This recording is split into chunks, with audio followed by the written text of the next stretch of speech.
इससे परेशान होने की जरूरत नहीं है। हर सिटीजन की एक जिम्मेदारी समझकर इसको काम करना है कि फलां कम्युनिटी के लोग इतने रहते हैं, फलां कम्युनिटी के इतने लोग रहते हैं, ये तमाम खुलकर बात आएगी। और पॉलिटिकल पार्टियां के लिए भी बड़ी आसानी होगी कि ये कम्युनिटी इतने तादाद में रहती है तो क्यों हम इनको नाराज करना, बराबर इनको सहूलत देना चाहिए, इन्हों भी हमारे नागरिक हैं। रिलीजियस के कॉलम में रिलीजन क्या है? इस्लाम नंबर 1 याद रखना। नंबर 2 कास्ट क्या है? मुस्लिम। सब कास्ट में अगर ये आप आ रहे हैं कैटेगरी तो लिखो, नहीं है तो ब्लैंक छोड़ दो। अहम बात, जमातों का उसके अंदर जिक्र नहीं करना, सुन्नी जमात, तबलीगी जमात, अहले हदीस जमात नहीं। मुस्लिम बोले तो ऑल आर वन। ऑफिसर जो भी आपके घर को आएंगे उनको बिठाइए, उनको समझाइए। जैसा कि आप लोग बखूबी वाकिफ हैं, Karnataka state government socio educational survey conduct कर रही है। बैकवर्ड क्लासेस कमीशन की तरफ से ये सर्वे कंडक्ट किया जा रहा है। लिहाजा जैसा कि ऐलान किया गया था कि 22 सितंबर 2025 से 7 अक्टूबर 2025 तक ये सर्वे कंडक्ट किया जाएगा कर्नाटक की तमाम शहरों में, तमाम तालुका लेवल पे। तो यहाँ पर देखने में ये आ रहा है कि जो स्लो वर्क जो चल रहा है, क्या उसका अवेयरनेस नहीं ले गवर्नमेंट, क्या एडमिनिस्ट्रेशन प्रॉपरली काम नहीं कर रहा है, लोगों में अवेयरनेस नहीं आया।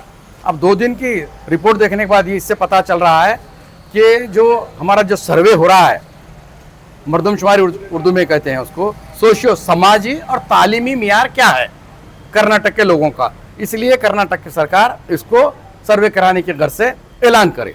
अब 2 दिन मुकम्मल होने के बाद तरह तरह की रिपोर्ट आ रही है दूसरे तालुकों, दूसरे डिस्ट्रिक्ट में, जैसा कि बेलगाम में, धारवाड़ में स्लो काम चल रहा है। वहाँ पर एडमिनिस्ट्रेशन टोटल फेल हुआ, ऐसा लग रहा है कि एडमिनिस्ट्रेशन प्रॉपरली लोगों को अवेयर नहीं किया है, इसके लिए लोग जुड़ भी नहीं रहे हैं। ये क्या है, हमारा क्या लेना देना बोल रहे हैं। तमाम वर्ग के, तमाम समाज के लोगों के लिए सर्वे किया जा रहा है, not only Muslims, Christian, SC, ST, Lingayat, ब्राह्मण, जितने भी लोग हमारे कर्नाटक में बसते हैं, जितने भी जात को मानने वाले हैं, सबके लिए ये सर्वे कंपलसरी है। जैसा कि मुसलमानों के लिए मज़हब क्या है, आपको कॉलम में लिखना पड़ेगा इस्लाम। जात क्या है? कास्ट, मुस्लिम, सब कास्ट। अगर आप सब कास्ट को मानते हैं, जैसा कि शेख है, अंसारी हैं, पिंजारे हैं, बागबान हैं, फुलारे हैं, अगर ये कम्युनिटी से आप बिलोंग करते हैं तो लिखिए, नहीं है तो आप ब्लैंक छोड़ दिए उसको सब कास्ट के कॉलम में।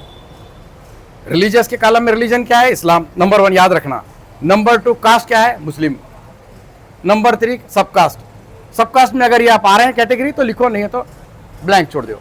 अहम बात, जमातों का उसके अंदर जिक्र नहीं करना, मैं ये जमात से हूँ, मैं वो जमात से हूँ, मैं ये सुन्नी जमात, तबलीगी जमात, अहले हदीस जमात नहीं।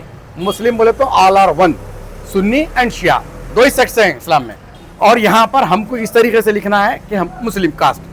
60 सवालात हैं उसके अंदर, कन्फ्यूजन होने की ज़रूरत नहीं है। सुन्नी, हम सुन्नी हैं। 60 सवालात पूरे किए गए हैं। 60 सवालात में आपको 8 या 9 बेसिक क्वेश्चन हैं जो आपको आंसर देना ज़रूरी है। जैसा कि अब मैं 3 बताया, उसके बाद में मादरी टंग, आपकी मादरी ज़बान कौन सी है? उर्दू। लिखना ना भूलें।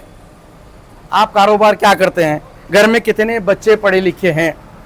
सोशो एजुकेशनल, सोशो माने समाजी, एजुकेशन माने तालीमी पसमानदगी कितनी है कर्नाटक में, ये देखना चाह रही है सरकार। इससे फायदा ये होगा कि मुसलमानों में तालीमी काबिलियत इतनी है। 5 बच्चे हैं, 2 MBBS कर रहे हैं, 1 इंजीनियरिंग कर रहे हैं, 1 डिग्री कर रहे हैं। बाज़ाब्ता लिखाइए कितने अफराद ख़ानदान हैं, 1 बीवी, 5 बच्चे, 1 शौहर, ये फैमिली पूरा लिखाइए। और उस पर स्कैनर लगा हुआ है, बारक्यू, उसको आप मिटना भी नहीं, हर क्या बोलेंगे मीटर के ऊपर एक बारक्यू लगाया गया है।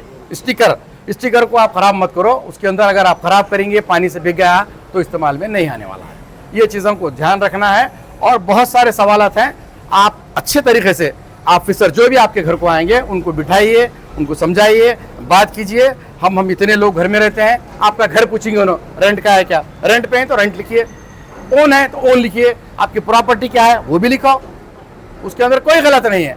आप बहुत सारे लोग उसको डर रहे हैं बोलने के लिए, परेशान है, ये परेशानी से हटकर आपको काम करना है। इससे परेशान होने की ज़रूरत नहीं है। हम किसी को जायदाद हमारी दे रहे नहीं, ना हमारी जायदाद का कोई हिसाब पूछ रहा नहीं। मेरा ज़ाती घर है तो ज़ाती घर है बोलो, किराए का है तो किराए का है बोलो, एक दुकान है साहब, नहीं है ठीक है, इतना आपको लिखाना है। ये चीज़ों को आप जहन में रख के उसके अंदर लिखना है। आप अगर एरिया में पढ़े लिखे हैं तो आजू बाजू के लोगों को भी तरगीब दीजिए कि सर्वे ऑफिसर जब भी आपके घर आएंगे उनको वेलकम कीजिए। और डाटा है उनके पास, आप सिस्टम लेकर आएंगे, उन्होंने सिस्टम लाने के बाद लैपटॉप के ऊपर ही आपको इमीडिएट बोलेंगे उन्होंने, आपका पूरा नाम मुकम्मल सही लिखाना, स्पेलिंग मिस्टेक नहीं करना, एक ने 2 बार चेक करके जब आप बटन दबा के प्रोसेस में लाना। OTP नंबर आता है, OTP नंबर आने के बाद प्रोसीड होता हो, वो फाइनल होता है, तो उसका भी खास ध्यान रखना। फिर आप बोलेंगे साहब मैं उन्होंने क्या लिख ले कि मैं क्या बोली कि ऐसा नहीं, किसी के ऊपर शिकायत शिकवे नहीं होने देना, ये हमारी ड्यूटी है। हर सिटीजन की एक जिम्मेदारी समझकर इसको काम करना है और बहुत ही जिम्मेदारी के साथ सर्वे हो रहा है ये। और इसके लिए सरकार 420 करोड़ रुपए सेंक्शन की है, 175 एम्प्लॉइज को यहाँ पर ये काम के लिए लगाई है। इसका हम वेलकम करना चाहिए। और ये सर्वे जो हो रहा है बड़ी खुशी की बात है कि हमारी पोजीशन देखने के लिए पूरी कर्नाटक के लोगों की, कितने ज़ात यहाँ पर बसते हैं, कितने तालीम याफ्ता लोग हैं यहाँ पर, उनकी फाइनेंशियल पोजीशन कैसी है, ये तमाम चीज़ें उसके अंदर आएंगे। जब आने के बाद मालूम होगा कि गवर्नमेंट को मालूम होगा कि अपोजिशन हो या गवर्नमेंट हो, मालूम होगा कि फ़लाँ कम्युनिटी के लोग इतने रहते हैं, फ़लाँ कम्युनिटी के इतने लोग रहते हैं, ये तमाम खुलकर बात आएगी। तो इसके अंदर पूरा योगदान देना एज एक जिम्मेदारी शहरी, जिम्मेदारी सिटीजन होने के नाते जिम्मेदारी का एहसास जगाएं और अपने अड़ोस पड़ोस में, दोस्त अहबाब में, रिश्तेदारों में ये मुहिम चलाएं कि इस सर्वे को 15 दिन के अंदर जो टाइम दिया गया है 15 दिन के अंदर जल्द से जल्द मुकम्मल करना है। अगर खुदा न खास्ता 15 दिन में मुकम्मल नहीं हो रहा टारगेट, तो हम गवर्नमेंट से भी गुजारिश करेंगे, डिस्ट्रिक्ट एडमिनिस्ट्रेशन को भी हम प्रेशराइज करेंगे कि गवर्नमेंट से और उसको टाइम एक्सटेंड करने के लिए कहा जाए। और जो ऑफिसर आते हैं उनको फुल कोऑपरेट कीजिए। और आपको जो भी डाउट है आपके एरिया के लोगों से, जो पढ़े लिखे लोग हैं, ऑफिसर हैं, उनसे आप डायरेक्ट कांटेक्ट करके आप तमाम इन्फॉर्मेशन दीजिए उनका। हाँ, जो लोग बाहर हैं, सऊदी अरबिया गए हैं, दुबई गए हैं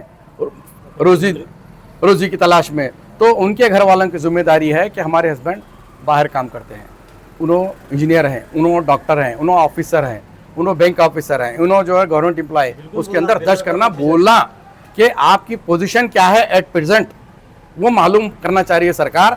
मालूम करके आपको सामने आएंगी, जब आएंगे तो आपको रोजी रोटी के लिए आगे एम्प्लॉयमेंट में बड़ा आसानी होंगी।